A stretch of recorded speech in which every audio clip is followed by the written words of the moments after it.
যে এবাৰ বিজেপিয়ে প্ৰথম অৱস্থাত টিয়ক সমষ্টিটো ল'ব বুলি ব্যাপক ৰূপত চৰ্চা হৈছিল কাৰণে তাত কেইবাজনো প্ৰাৰ্থিত্বৰ দাবীদাৰ ওলাইছিল আৰু শেষ মুহূৰ্তত এজন শক্তিশালী প্ৰাৰ্থী আনকি তাত বিসম্বাদ কৰিবলৈও সাজু হৈছিল নিৰ্দলীয়ভাৱে খেলিবলৈও সাজু হৈছিল তাৰপিছত মুখ্যমন্ত্ৰীয়ে তেওঁক মাতি আনি বুজাইছিল আৰু সেইকাৰণে তেওঁ নিৰ্বাচন নেখেলাকে ৰ'লে কিন্তু টিয়কত এটা চৰ্চা চলিছিল যে এবাৰ বিজেপি মানুহখিনিয়ে এজেপিক সহযোগ কৰা নাই এই কাৰণে যে এজেপিৰ হাতত চিটটো থকাৰ কাৰণে বাৰে বাৰে বিজেপি মানুহখিনি বঞ্চিত হৈছে আৰু এজেপিৰ সাংগঠনিক ভেটিতকৈ বিজেপিৰ সাংগঠনিক ভেটি তাত এতিয়া বেছি শক্তিশালী গতিকে বিজেপিয়ে সহযোগ নকৰিলে এজেপি তাত কেতিয়াও জিকিবই নোৱাৰে সেইকাৰণে বিজেপিৰ মানুহখিনিয়ে এইবাৰ বোলে যে এজেপিক সেই সহযোগিতাটো কৰা নাছিল বুলি এটা চৰ্চা চলিছিল আমি 4 তাৰিখে গম পাম সঁচা মিছা কি হয় তথাপিও এজন স্থানীয় সাংবাদিক হিচাপে তোমাক সুধিছোঁ বিজেপি মানুহখিনিয়ে সঁচাকৈ এই শেহতীয়াকৈ যিকেইটা শব্দ বিজেপিৰ নেতাই খুব কৈ ফুৰিছে যে গাদ্দাৰ বা চিপ্ৰাং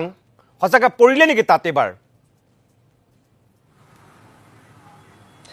আচলতে নিতুদা আমি যেতিয়া মুখ্যমন্ত্ৰী যোৰহাটলৈ আহিছিল তেতিয়া আমি দেখা পাইছিলোঁ যে কেনেকৈ টিয়ক সমষ্টিৰ ভোটাৰ ৰাইজে আহি মুখ্যমন্ত্ৰীৰ আগত প্ৰতিবাদ সাব্যস্ত কৰিছিল যে এইবাৰ টিয়ক সমষ্টি বিজেপিক লাগে টিয়ক সমষ্টিত বিজেপি প্ৰাৰ্থী দিব লাগে আমি নিজে দেখিছিলোঁ আমি স্বচক্ষৰে সেইখিনি সংবাদ আমি পৰিৱেশন কৰিছিলোঁ আৰু বিজেপিৰ কেইবাজনো লিডাৰ আপুনি কোৱাতে মই কৈছোঁ যে বিজেপিৰ কেইবাজনো লিডাৰ বহু পূৰ্বৰ পৰা 6-7 মাহ আগৰ পৰাই মানে টিয়ক সমষ্টিটোত টিকটৰ দাবীদাৰ বুলি ৰাইজৰ মাজত সোমাই পৰিছিল আৰু শেষৰ ফালে কিন্তু বিকাশ শইকীয়া অগপক পুনৰ অগপক পুনৰ মানে চিটটো দি দিয়া গ'ল বিকাশ শইকীয়াক দি দিয়া গ'ল আৰু যাৰ বাবে কিন্তু যথেষ্টখিনি দেখা পাইছোঁ যে যিসকলে বিজেপিৰ যিসকল লোক আছিল তেওঁলোকে বহু লোক প্ৰথম অৱস্থাত যথেষ্ট ক্ষোভিত হৈ পৰা দেখা পোৱা গৈছিল কাৰণ যিসকল প্ৰাৰ্থী আছে যিসকল প্ৰাৰ্থীয়ে বিচাৰিছিল তেওঁলোকতো আছেই তাৰ সমানে বিজেপিৰ যিসকল লোক আছে তেওঁলোকো কিন্তু যথেষ্ট ক্ষোভিত হৈ পৰিছিল কাৰণ এইবাৰ তেওঁলোকে ভাবিছিল যে বিজেপি কেণ্ডিডেটজন লাগে আৰু সেইবাবে আপুনি যিকেইটা শব্দ কৈছে যে বা যিকেইটা শব্দ বিজেপিৰ লোকে কৈছে যে গাদ্দাৰ বা চিপ্ৰাং মাৰিছে নেকি আচলতে টিয়ক সমষ্টিত কিছু ক্ষেত্ৰত অলপ চিপ্ৰাং হ'ল ধন্যবাদ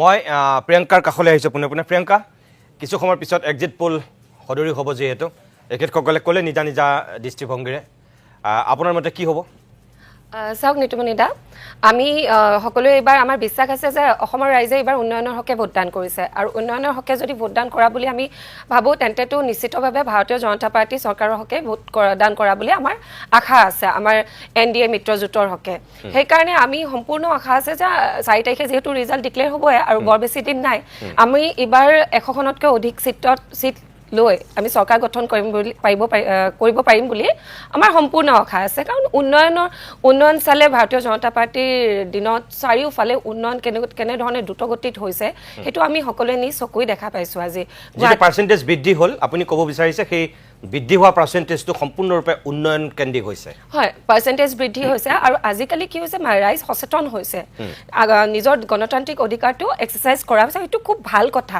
কাৰণ আমি নিজৰ ডেমক্ৰেটিক ৰাইটটো এক্সাৰচাইজ কৰাটো খুব জৰুৰী যদি আমি এখন ভাল চৰকাৰ বিচাৰোঁ সেইকাৰণে এইবাৰ ৰাইজ ওলাইও আহিছে আমাৰ পলিং পাৰ্চেণ্টেজো ভাল হৈছে বৃদ্ধি হৈছে যোৱাবাৰতকৈ সেইকাৰণে এইবাৰ ৰাইজে উন্নয়নৰ হকে ভোটদান কৰা বুলি আমাৰ সম্পূৰ্ণ আশা আছে আৰু লগতে মহিলাসকলেও আজিকালি ওলাই অহা হৈছে মহিলাসকলৰ মাজতো বহুখিনি আপোনাৰ সচেতনতা বাঢ়িছে বা মহিলা স্বাৱলম্বীও হৈছে ভাৰতীয় জনতা পাৰ্টিয়ে বিভিন্ন প্ৰকাৰে মহিলাক স্বাৱলম্বী কৰাৰ কাৰণে চেষ্টা কৰি আহিছে সুযোগ প্ৰদান কৰিছে মহিলাসকলেও ভোটদান কৰিছে কাৰণ আমাৰ চাগে most probably women voters almost 50% women ভোটাৰ্ছে হয় চাগে মোষ্ট প্ৰবেবলি অল টোটেলৰ ভিতৰত সেইকাৰণে মহিলাসকলৰ ভোটেও এইবাৰ খুব প্ৰভাৱ পেলাব বুলি আমি ভাবোঁ আৰু যিহেতু এই চৰকাৰখনে সদায় নাৰীক শিৰত সজাই আগবাঢ়িছে সেইকাৰণে এইবাৰ আমি নিশ্চিতভাৱে 100তকৈ অধিক আসন লাভ কৰি চৰকাৰ গঠন কৰিব পাৰিম বুলি আমাৰ সম্পূৰ্ণ আশা আছে ঠিকেই কৈছে প্ৰিয়ংকাই মানে মহিলা আৰু পুৰুষ ভোটাৰৰ মাজত মাত্ৰ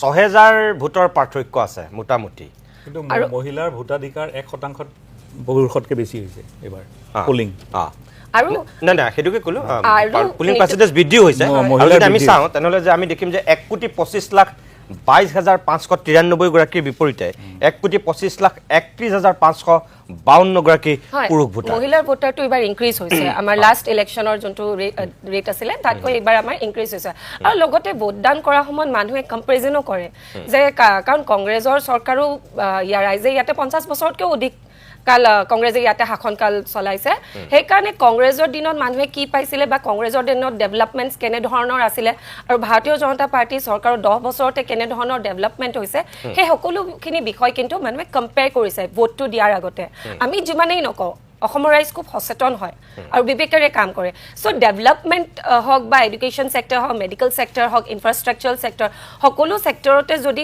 কম্পেৰিজন এটা কৰে কংগ্ৰেছ আৰু আমাৰ এনডি এলায়েন্সৰ চৰকাৰৰ মাজত তেতিয়াহ'লে নিশ্চিতভাৱে এইবাৰ ৰাইজে আমাৰ এনডি এলায়েন্সৰ চৰকাৰ এনডি মিত্ৰজোঁটৰ কাৰণে ভোটদান কৰা বুলি আমাৰ মানে আপুনি ক'ব বিচাৰে যে 100+ এবাৰ হ'ব হয় আমাৰ আশা আছে যে নিশ্চিতভাৱে 100তকৈ অধিক আসন আমি লাভ কৰিব লাগে আমাৰ ক্যালকুলেশন মতে যেটো ধৰক আমাৰ ভোটদানৰ পিছত পলিং এজেন্টসকলেও এটা ক্যালকুলেশন দিয়েতো যে কিমানখিনি ভোটদান হ'ল কিমান পুৰুষে ভোটদান দিলে কিমান মহিলাই দিলে বা বাতাবৰণটো কেনেকুৱা আছিলে পলিং ষ্টেচনত সো সেইবোৰৰ পৰা আধাৰ কৰি নিশ্চিতভাৱে এবাৰ 100তকৈ অধিক আমাৰ মিত্ৰজোঁটে আসন লাভ কৰিব বুলি আমি সম্পূৰ্ণ আশাবাদী হয় চৰকাৰৰ এগৰাকী শক্তিশালী বিৰোধী নেতা আৰু বিৰোধী ঐক্যৰ অন্যতম হোতা অখিল গগৈ এক্সিট পোলে কি কয় কৈ থাকক চৰকাৰ বিৰোধী হ'ব বুলি দাবী কৰিছে অখিল গগৈ ৰাজ্য দলৰ সভাপতি হিচাপে কি কৈছে এবাৰ আমি সেয়া চাই লওঁ আহক ৰাজ্যৰ দল আৰু বিৰোধী ঐক্যমঞ্চৰ প্ৰাৰ্থীসকলৰ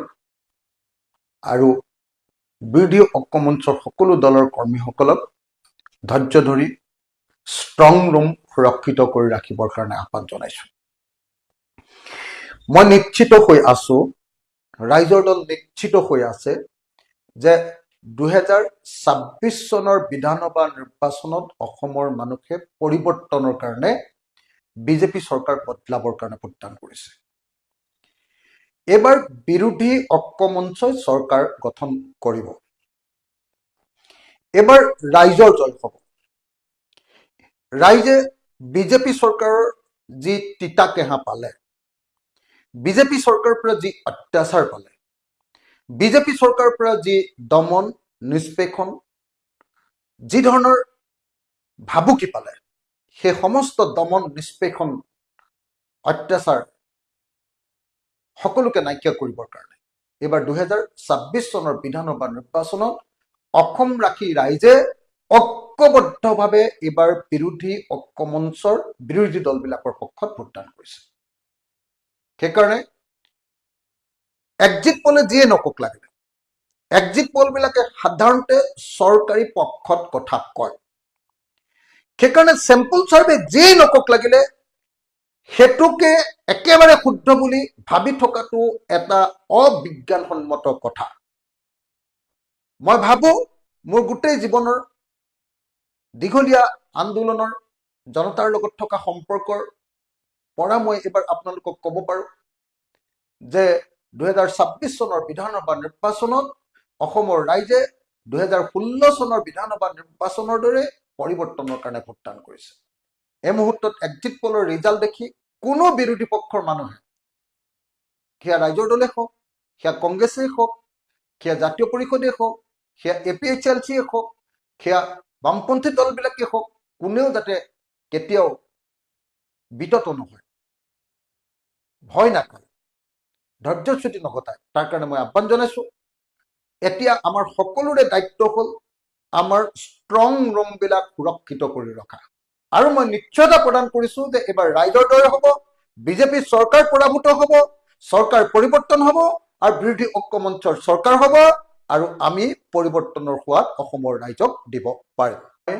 সেয়া আছিল ৰাজ্যৰ দলৰ সভাপতি তথা শিৱসাগৰৰ বিধায়ক অখিল গগৈ আজি এক্সিট পোল প্ৰকাশ কৰাৰ প্ৰাক মুহূৰ্তত নিজৰ স্থিতি নিজৰ বক্তব্যৰ কিয়দাংশ এই মুহূৰ্তত মই লখিমপুৰলৈ যাব বিচাৰিছোঁ লখিমপুৰৰ বিৰোধ শ্ৰী বুবুল হাজৰিকা আছে বুবুল মই পোনে পোনে তোমাৰ কাষলৈ গৈছোঁ সামগ্ৰিকভাৱে লখিমপুৰ জিলাৰ যিখন ছবি আমি অলপ তোমাৰ পৰা এই মুহূৰ্তত জানিব বিচাৰোঁ যে লখিমপুৰৰ জনতাৰ মাজত উৎসুকতাটো কেনেকুৱা আজি এক্সিট পোলক লৈ তেওঁলোক কিবা আগ্ৰহ প্ৰকাশ কৰা পৰিলক্ষিত হৈছে নে তেওঁলোকে 4 মেইলহে অপেক্ষা কৰি আছে আজি এক্সিট পোলক তেওঁলোকে বৰ বিশেষ গুৰুত্ব দিয়া নাই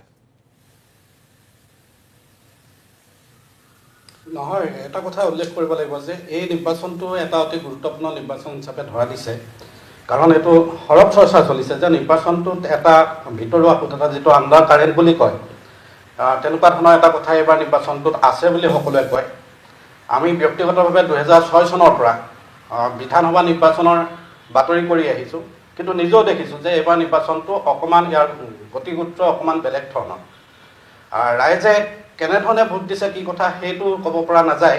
ৰাইজৰ মনত আজিৰ তাৰিখত উৎসুকতা আছে, নথকা নহয়। এক্সিট পোলে কি ক'ব সেইটো উৎসুকতা আছে, আৰু দেখা যায় যে প্ৰতিটো ৰাজনৈতিক দলে তেওঁলোকে নিৰ্বাচনত অৱতীৰ্ণ হোৱাৰ আগতে নিজা সমষ্টিটোত আগতীয়াকৈ তেওঁলোকে এটা পুল তৈয়াৰ কৰি লয়। এক্সিট পোল এটা সমীক্ষা এটা তেওঁলোকে কৰে, কিমান ভোটত জিকিব কি কৰে। কিন্তু সেইমতে তেওঁলোকৰ পৰা আমি যিবিলাক তথ্য পাইছোঁ, কংগ্ৰেছ হওক বা এজিপি হওক বিজেপি হওক, তেওঁলোকে নিজৰ মতে নিজেই এটা পৰিসংখ্যাৰ ভিতৰত তেওঁলোকে জিকিব বুলি আমাক কৈ আছে। কিন্তু নিৰ্বাচনটো এইটো কাৰণে গুৰুত্বপূৰ্ণ হৈছে যে এইবাৰ নিৰ্বাচনত উত্তৰ অসমত আমি দেখিছোঁ যে দুগৰাকী প্ৰভাৱশালী বিজেপিৰ দিগ্গজ নেতা আছে। এই নেতা দুগৰাকীয়ে যেনেধৰণে নিৰ্বাচনটোত সহায় কৰে তাৰ ওপৰত বহুখিনি ৰিজাল্ট নিৰ্ভৰ কৰে। লখিমপুৰ ধেমাজিত এগৰাকী নেতাই তেওঁ খুব প্ৰতিটো নিৰ্বাচনতে তেওঁ ওতঃপ্ৰোতভাৱে জড়িত হৈ থাকে। এইবাৰ নিৰ্বাচনটোত আমি ভাৰতীয় জনতা পাৰ্টীৰ সেই নেতাগৰাকীক দেখিলোঁ যে কেইটামান বিধানসভা সমষ্টিতে তেওঁ সীমাবদ্ধ হৈ থাকিল, আৰু তেওঁৰ ওপৰত দলে এটা অতি গুৰুত্বপূৰ্ণ দায়িত্ব দিলে, যাৰ পৰিপ্ৰেক্ষিতত তেওঁ এই সমষ্টিকেইটাত নিজাববীয়াকৈ অকণো তেওঁ মনোনিৱেশ কৰিব পৰা নাছিল। আৰু ইয়াৰ উপৰি কেইটামান সমষ্টিত তেওঁ অনুপস্থিতি আৰু তাত বিসম্বাদৰ কথাও আহিছে। এতিয়া মই আপোনাক জোনাইৰ পৰা ক'ম, জোনাই সমষ্টিত ভুৱন পেগুৱে সৰ্বাধিক ভোট পায়। 2006 চনৰ পৰা তেওঁ যিটো প্ৰতিটো নিৰ্বাচনতে তেওঁ ভোট আহৰণ কৰিছে, গ্ৰাফডাল উন্নত হৈ গৈ আছিলে। কিন্তু এইবাৰ দেখিবলৈ পোৱা গৈছে যে ভূপন পেগুৰ বিৰুদ্ধে ৰাজু মেধক, যিগৰাকীয়ে তেওঁ আগৰ নিৰ্বাচনী ৰণনীতি তৈয়াৰ কৰে, গোটেই নিৰ্বাচনটো পৰিচালনা কৰে, তেওঁ প্ৰাৰ্থী হৈছে আৰু ভূপন পেগুৰ সন্মুখত এটা প্ৰত্যাহ্বান হৈ থিয় দিছে। ফলত ভূপন পেগুৰ ভোটৰ গ্ৰাফ এইবাৰ হয়তো হ্ৰাস হ'ব পাৰে, তেনেকুৱা ধৰণৰ এটা পৰিস্থিতি আছে। এতিয়া চিচিবৰগাঁও সমষ্টিটো বিজেপিয়ে নিজৰ সুবিধাৰ্থে তৈয়াৰ কৰি লৈছিল, যেনেকৈ ৰঙানদী আৰু নাওবৈচা নিজৰ সুবিধাৰ্থে তেওঁলোকে এই তিনিটা সমষ্টি তেওঁলোকে লাভ কৰিব। নতুনকৈ তেওঁলোকে ডিলিমিটেশ্যনৰ পাছত সৃষ্টি কৰা সমষ্টি তেওঁলোকৰ সুবিধা হ'ব তেনেধৰণে তৈয়াৰ কৰিছিল। কিন্তু চিচিবৰগাঁৱতো দেখিবলৈ পোৱা গ'ল যে জোনাই সমষ্টিত যিসমূহ ভাষিক সংখ্যালঘু, অৰ্থাৎ যিসকল হিন্দু বঙালী লোক আছিল, সেই লোকসকল চিচিবৰগাঁও সমষ্টিত যথেষ্ট সংখ্যক সোমাই গৈছে। আৰু তাৰ পাছত বিজেপিয়ে অনুকূলে তেওঁলোকে ভোট আহৰণ কৰাৰ এটা অংক এটা আছিল। কিন্তু এই নন্দীগিৰি ভূঞাৰ উপস্থিতিয়ে কিছু পৰিমাণে তেওঁলোকক বিভূতিত পেলাইছে। ভোটৰ লেখ যিমান তেওঁলোকে আশা কৰিছে তেনেকুৱা নহ'বও পাৰে, আৰু দুলাল বৰুৱাৰ অস্তিত্ব তাত নথকা নহয়। গতিকে আমি 4 তাৰিখলৈ বাট চাম। ধেমাজি বিধানসভা সমষ্টিটো অতি গুৰুত্বপূৰ্ণ হ'ল, কাৰণ শিক্ষামন্ত্ৰী নিজৰ সমষ্টি। মই আগতে এটা কথা উল্লেখ কৰিছোঁ যে এগৰাকী দিগ্গজ নেতা প্ৰধান বৰুৱাৰ কথা কৈছোঁ। তেওঁ উত্তৰ অসমৰ লখিমপুৰ আৰু ধেমাজি জিলাৰ ৰাজনৈতিক ক্ষেত্ৰখনত বিজেপি 2016 চনৰ পাছত প্ৰতিটো নিৰ্বাচনত তেওঁ গুৰুত্বপূৰ্ণ ভূমিকা আছে। তেওঁ লোকসভা নিৰ্বাচনে হওক বা বিধানসভা হওক, 16 পাছত 21ত এইকেইজন বিধায়ক লৈ যোৱা নাওবৈচা সমষ্টিটো বাদ দি তেওঁ যথেষ্ট অৰিহণা আছে।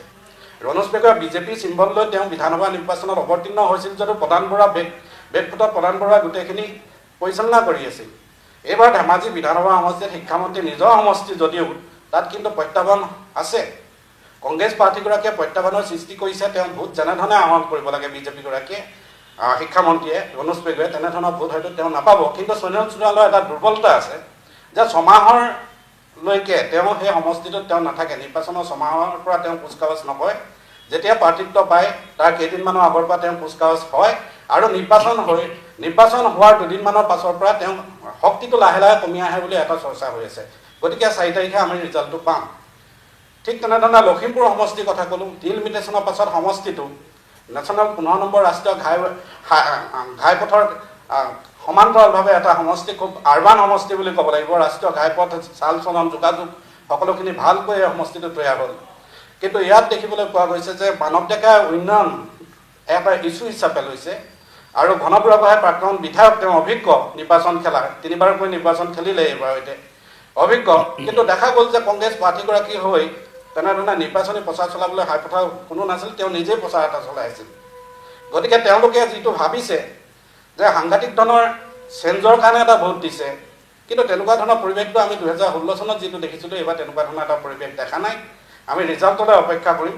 ইয়াৰ পাছৰটো হ'ল নাওবৈচা সমষ্টি। নাওবৈচাত বিজেপিয়ে নতুনকৈ এটা সমষ্টি তৈয়াৰ হৈছে, ৰঙা নদীৰ পৰা নাওবৈচা হৈছে, তাৰ জনগাঁথনিও বেলেগ হৈছে। আৰু আটাইতকৈ ডাঙৰ কথা, ভৌগোলিকভাৱে সমষ্টিটো অতি উল্লেখনীয়, কাৰণ নদীৰ পাৰে পাৰে ইপাৰ সিপাৰ যাতায়াত যোগাযোগৰ ক্ষেত্ৰত সমস্যা। গতিকে সেই সমষ্টিটোত ভাৰতীয় জনতা পাৰ্টীৰ কেইবাগৰাকী প্ৰাৰ্থী আছিল। বসন্ত দাসে কুচকাৱাজ কৰি আছিল জনতা পাৰ্টীৰ পৰা বিজেপিৰ পৰা টিকট ল'ব, কিন্তু ৰাতিটোৰ ভিতৰতে তেওঁক AJP সজাই হাতত দি দিয়া হ'ল হাতীৰ প্ৰতীকটো। আৰু ইফালে জয়প্ৰকাশ দাস আছে। এতিয়া জয়প্ৰকাশ দাসৰ নিৰ্বাচনী এই বিধায়ক হ'বনে নহ'ব সেই কথাটো নিৰ্ভৰ কৰিছে সংখ্যালঘু ভোটাৰ আৰু মিচিং জনগোষ্ঠীয় ভোটাৰসকল। সংখ্যালঘু ভোটাৰ ভোট পাব বুলি আমি ধাৰণা কৰিব পাৰোঁ, কিন্তু এই যিসকল মিচিং ভোটাৰ আছে তাৰ যদি 30% ভোটো তেওঁ আহৰণ কৰিব নোৱাৰে, তেতিয়াহ'লে এই অসম গণ পৰিষদৰ যিগৰাকী প্ৰাৰ্থী বসন্ত দাস তেওঁ কিন্তু জয়যাত্ৰা হ'ব পাৰে। কিন্তু নিৰ্বাচনলৈ 4 দিনমান থকালৈকে এই বসন্ত দাসৰ যেনেধৰণৰ এটা লক্ষণ থাকিব লাগে নিৰ্বাচনটোত জিকাৰ, সেই লক্ষণটো 4 দিনলৈকে নাছিল। কিন্তু 4 দিনৰ নিৰ্বাচন হোৱাৰ 4 দিন আগলৈকে নাছিল, কিন্তু তাৰ পাছত পৰ্যায়ত কিছু আগবঢ়া বুলি আমাৰ হাতলৈ তথ্য আহিছিল। কিন্তু সমষ্টিটো মই আজিৰ তাৰিখত 50-50 বুলি কৈ থ'ম, কাৰণ জিকিব খুব কম ভোটত এই সমষ্টিটোৰ পৰা ওলাই যাব। তৃতীয় সমষ্টিটো হৈছে ৰঙা নদী। অতি আকৰ্ষণীয় জয়ন্ত খাউণ্ড অসম গণ পৰিষদৰ বিত্ত সম্পাদক আছিল, টিকট নাপালে। আৰু তাৰ পাছত তেওঁ কংগ্ৰেছলৈ আহিল, তেওঁ প্ৰাৰ্থিত্ব লাভ কৰিলে। কিন্তু জয়ন্ত খাউণ্ডৰ একেধৰণৰ একোটা সমস্যা আছে যে তেওঁ সমষ্টিটো নিৰ্বাচন খেলি যায়, নিৰ্বাচন খেলাৰ সেই 5 বছৰলৈকে পিছৰ নিৰ্বাচনলৈকে তেওঁ সমষ্টিত বিশেষ কাম কাজ তেওঁ বিশেষ ধৰণে তেওঁ চাল চলন নাথাকে। নিৰ্বাচনলৈ 6 মাহমান থকা সময়ছোৱাত তেওঁ আহে বুলি এটা অভিযোগ আছে। আৰু ইয়াৰ বিপৰীতে তেওঁ এটা প্লাছ পইণ্ট হ'ল যে প্ৰধান বৰুৱাই সেই সমষ্টিটোত ঋষিৰাজ হাজৰিকাৰ প্ৰাৰ্থিত্ব বিচৰা নাছিল। আৰু ঋষিৰাজ হাজৰিকাক প্ৰাৰ্থিত্ব দিয়াৰ পাছত প্ৰধান বৰুৱা কোনো ধৰণৰ সেই সমষ্টিটোত তেওঁ হস্তক্ষেপ কৰা নাই বা নিৰ্বাচনী প্ৰচাৰ চলা নাই, কোনো ধৰণৰ কৰা নাই। কিন্তু তেওঁ যিগৰাকী অনুগত আছিল গহীন বৰা, তেওঁ জয়ন্ত খাউণ্ডৰ লগত যোগ হৈ নিৰ্বাচনী গহীন বৰা জয়ন্ত খাউণ্ডৰ লগত যোগ দি কংগ্ৰেছী হৈ তেওঁ নিৰ্বাচনটোত উপস্থিতি আমি দেখিবলৈ পাইছোঁ। কিন্তু কথাটো হ'ল যে তাত স্থানীয়ভাৱে কেইবাগৰাকীও আশা কৰি আছিল ভাৰতীয় জাতীয় কংগ্ৰেছৰ প্ৰাৰ্থিত্ব পাব।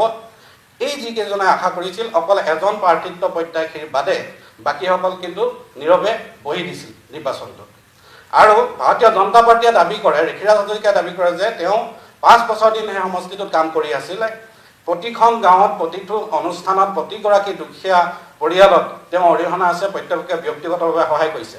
আন এটা লক্ষণীয় দিশ আছিলে যে ঝাৰখণ্ড মুক্তি মৰ্চা বা যিটো জয় ভাৰত পাৰ্টি বুলি কওঁ, তেওঁলোকে তাত প্ৰাৰ্থিত্ব প্ৰদান কৰিছিলে এগৰাকী হিন্দু লোকক চাহ বাগিচাৰ। তেওঁ যথেষ্ট ভোট কৰ্তন কৰিব বুলি ভবা হৈছিলে, কিন্তু আমাৰ দৃষ্টিত যিটো ধৰা পৰিছে তেওঁ বহুত বিশেষ কৰ্তন কৰিব পৰা নাই জয় ভাৰত পাৰ্টীয়ে। কাৰণ তাত যিসকল খ্ৰীষ্টিয়ান আছে, খ্ৰীষ্টিয়ান আৰু মুছলমান লোকসকলক মিলাই সংখ্যালঘু ভোটৰ পৰিমাণটো তাত বৃদ্ধি পায়। গতিকে খ্ৰীষ্টিয়ান ভোটাৰসকলেও তেওঁলোকে হিতাধিকাৰী হোৱাৰ সুবাদত তেওঁলোকে ভাৰতীয় জনতা পাৰ্টীক ভোট দিছে বুলি কৈছে। কিন্তু দুইজনে এটা কথা কৈছে, ঋষিৰাজ হাজৰিকাই আমাক কৈছে যে 10,000 পৰা 15,000 ভোটত জিকিব, আনহাতে জয়ন্ত খাউণ্ডৰ ভাৰতীয় জাতীয় কংগ্ৰেছে কৈছে যে মিনিমাম 5,000 হ'লেও ভোটত তেওঁলোক জিকিব। গতিকে ৰিজাল্টলৈ আমি অপেক্ষা কৰিছোঁ। ইয়াৰ পিছৰ সমষ্টিটো হৈছে বিহপুৰীয়া সমষ্টি, অতি আকৰ্ষণীয় এটা সমষ্টি। ভূপেন বৰাই নিৰ্বাচনৰ আগে আগে 17 ফেব্ৰুৱাৰীত ভাৰতীয় জনতা পাৰ্টীৰ লগত যোগাযোগ কৰি তেওঁ পিছলৈ ভাৰতীয় জনতা পাৰ্টীত যোগদান কৰিলে। গতিকে ভূপেন বৰা তাত প্ৰাৰ্থী হোৱাৰ লগে লগে নিৰ্বাচনৰ দিনটোলৈকে ভাৰতীয় জনতা পাৰ্টীৰ যিসকল কৰ্মকৰ্তা তেওঁলোকে প্ৰতিবাদেই কৰি থাকিলে। নিৰ্বাচনৰ 2 দিন আগলৈকে তেওঁলোকে প্ৰতিবাদ কৰি থাকিলে, তেওঁলোকে গ্ৰহণ নকৰিলে বহুতে। তাত কেইবাগৰাকী স্থানীয় প্ৰাৰ্থী আছিল, তেওঁলোকে আশা কৰে যে বিহপুৰীয়া বিধানসভা সমষ্টিত তেওঁলোকে প্ৰাৰ্থিত্ব লাভ কৰিব নিজাববীয়াকৈ, স্থানীয় এজন হ'ব, আপুনিও তাৰে। গতিকে এই গোটেই কথাটো ভালদৰে বুজিব পৰা যায়। ইয়াত কেইবাগৰাকী প্ৰাৰ্থিত্ব প্ৰত্যাশীৰ লগতে অমীয় ভূঞাৰ কথাটো আহি গ'ল। আৰু ভূপেন বৰাক ৰাম ভূঞাই প্ৰত্যাহ্বান জনালে, যথেষ্ট পৰিমাণে প্ৰত্যাহ্বান জনাইছে। গতিকে এই সমষ্টিটো আজিৰ তাৰিখত ভাৰতীয় জনতা পাৰ্টী যে মসৃণ হিচাপে তেওঁলোক তাৰ পৰা জয়ী হৈ যাব, সেই কথাটো আজিৰ তাৰিখত ক'ব পৰা নাযায়। 50-50 কৰি থৈছোঁ, যি জিকিব খুব কম ভোটত তাৰ পৰা ওলাব। আৰু ইয়াৰ পিছৰ সমষ্টিটো আছে গহপুৰ। গহপুৰত ইমান প্ৰত্যাহ্বান নাই উৎপল বৰাৰ। শংকৰ কুটুমে যিমানখিনি ভোট আহৰণ কৰিব নাই বুবুল হাজৰিকা, আপুনি গহপুৰলৈ আহিব নালাগে, আপুনি ঢকুৱাখানাৰ কথাটো কওকচোন। নাই লখিমপুৰ আৰু ধেমাজি যদি কওঁ তেনেহ'লে ঢকুৱাখানা থাকি গৈছে। লখিমপুৰত 5টা বিধানসভা সমষ্টি আছে আৰু ধেমাজিত 3টা আছে। লখিমপুৰ আৰু ধেমাজিৰ 8টা বিধানসভা সমষ্টিৰ ভিতৰত ঢকুৱাখানাত কেনেধৰণৰ পৰিৱেশ দেখিছে? ঢকুৱাখানাত যোৱা বছৰ 21 চন নিৰ্বাচনত যিটো প্ৰত্যাহ্বান আছিল তাত কিছু দলীয় বিসম্বাদ আছিল, গণশক্তিৰ বিসম্বাদো আছিল নৱদলৰ বিৰুদ্ধে, কিন্তু এইবাৰ তাত তেনেকুৱা ধৰণৰ পৰিৱেশ নাই। আৰু যিগৰাকী কংগ্ৰেছ প্ৰাৰ্থী, সেই প্ৰাৰ্থীগৰাকীও সাংঘাতিক ধৰণৰ তেওঁৰ নিৰ্বাচনী ৰণনীতি হাতত থকা বুলি আমি নেদেখোঁ। আৰু যদি ক'ব পৰা যায় এই সমষ্টিটোৱেই ভাৰতীয় জনতা পাৰ্টীৰ বাবে একমাত্ৰ সুৰক্ষিত সমষ্টি হিচাপে চিহ্নিত হৈ আছে।